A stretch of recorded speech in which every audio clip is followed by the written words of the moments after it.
Good morning. It's Thursday, it's been raining, and it's election day. Local council elections, nothing interesting. But yeah, kids are on a play day today, and I've got a plan.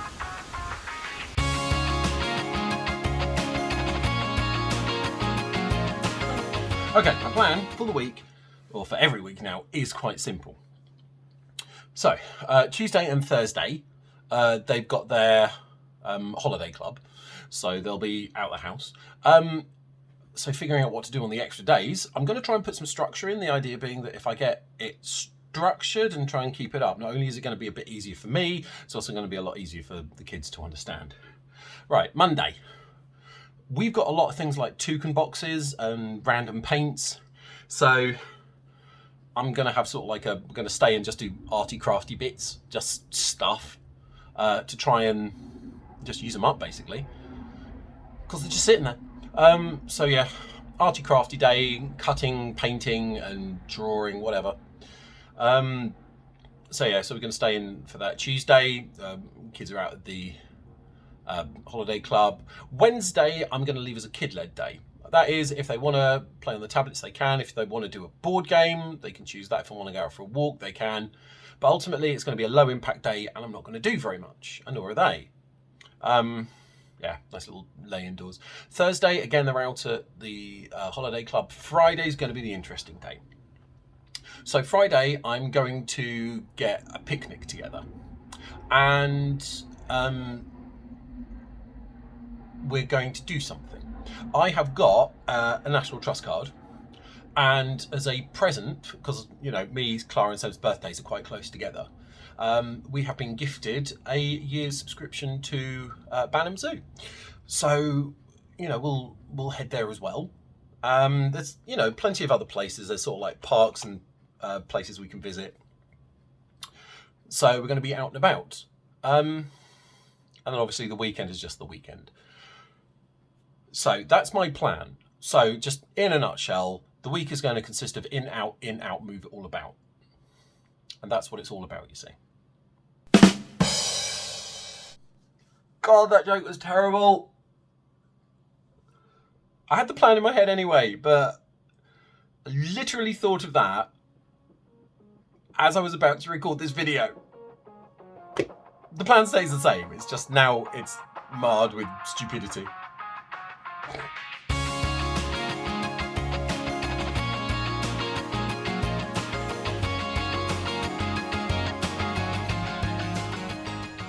Greetings. Today's info dump is a bit more of an opinion piece, but it's something that I feel quite strongly about. Now, obviously, it's local election day. Voted. It's awesome. But the question has come up recently about electronic voting machines.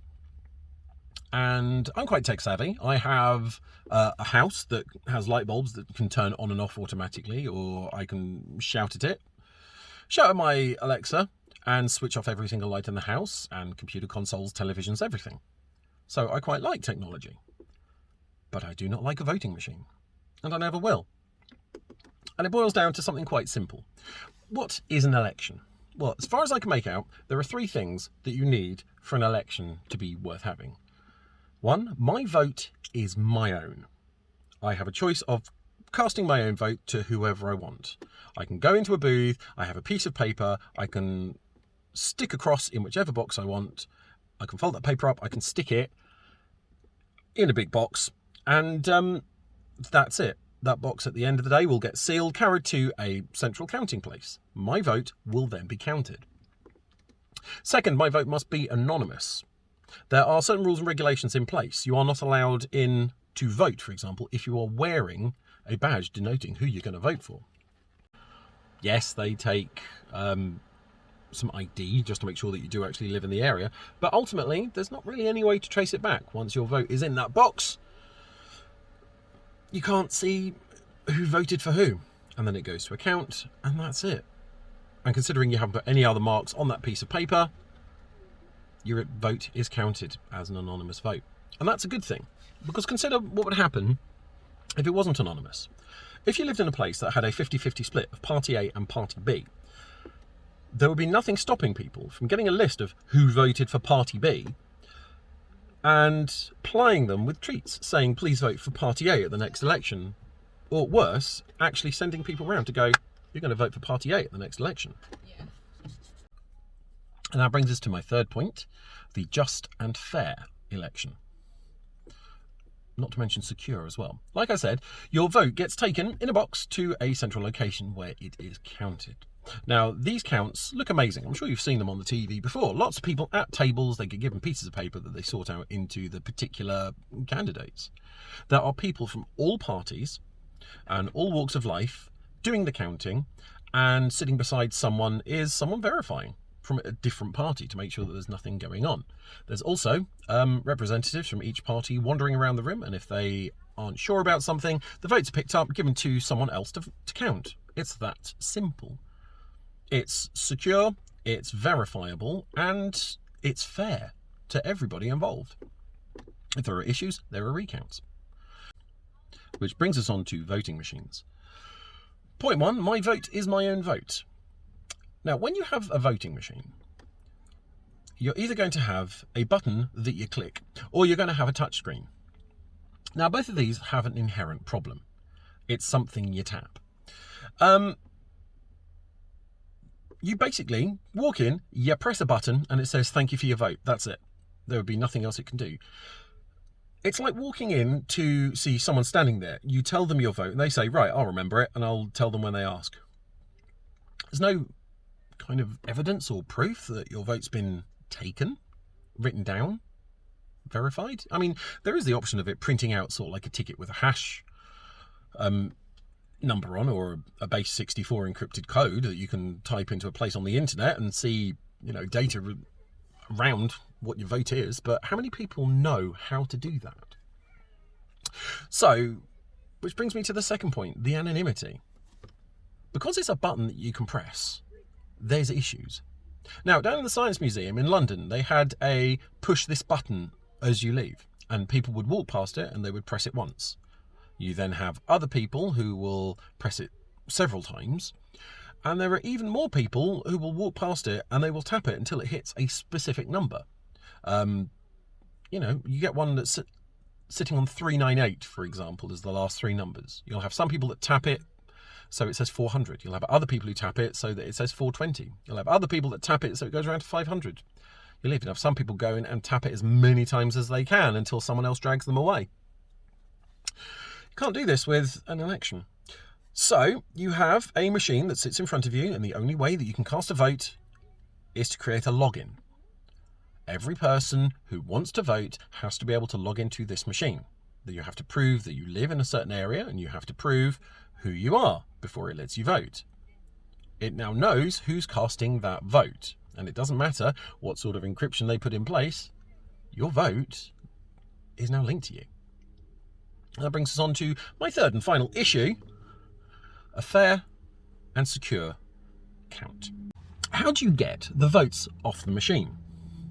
Well, you can't exactly connect them to the internet or a telephone line, because you have man-in-the-middle attacks. Now, you can say as much as you like about the machines being secured, but there is this place called HackCon, and what they did was they took one of the Dominion voting machines, and they do this with a lot of business machines, everything from fridges to, you know, ATMs, and they try and make them play Doom. They try and get into the operating system, install Doom, and play it.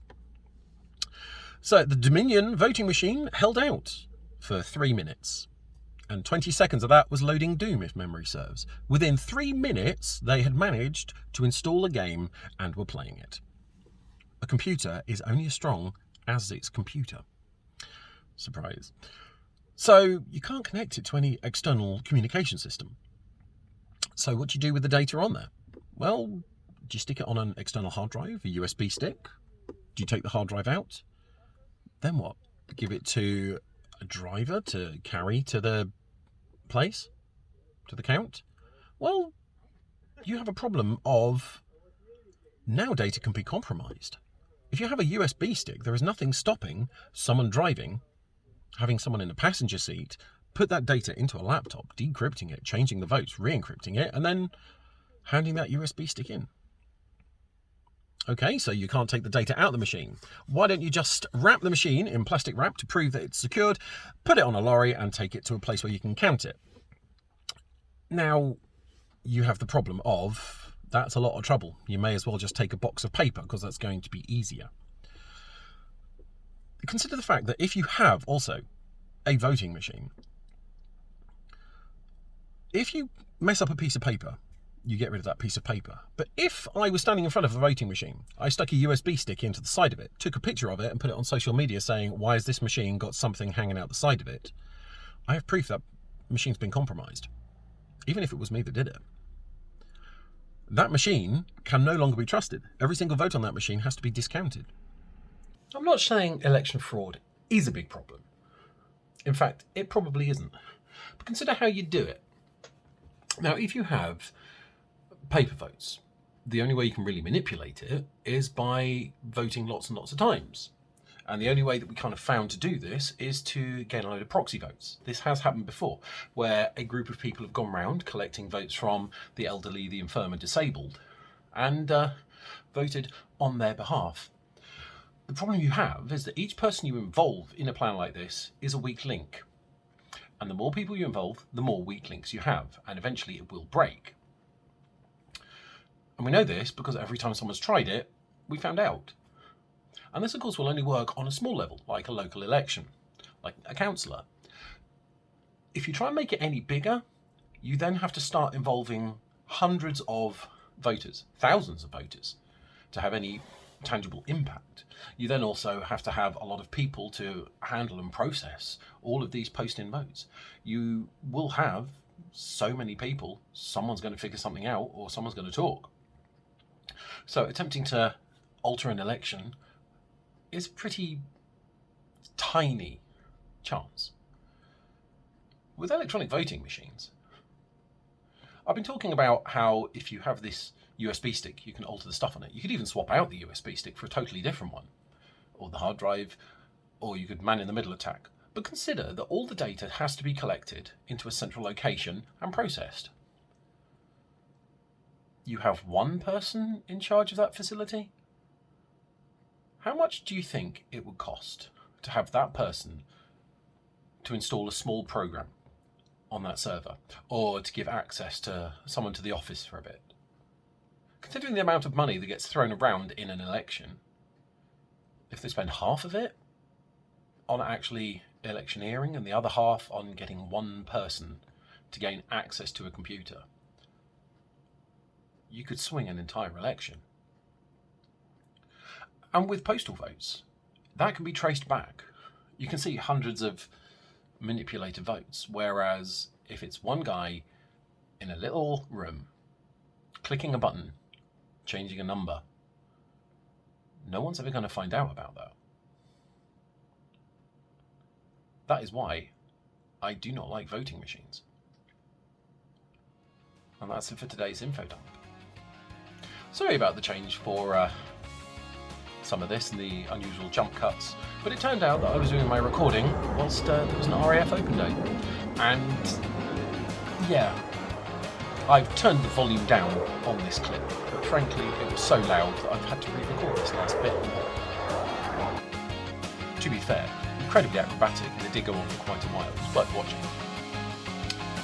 I'll see you next time.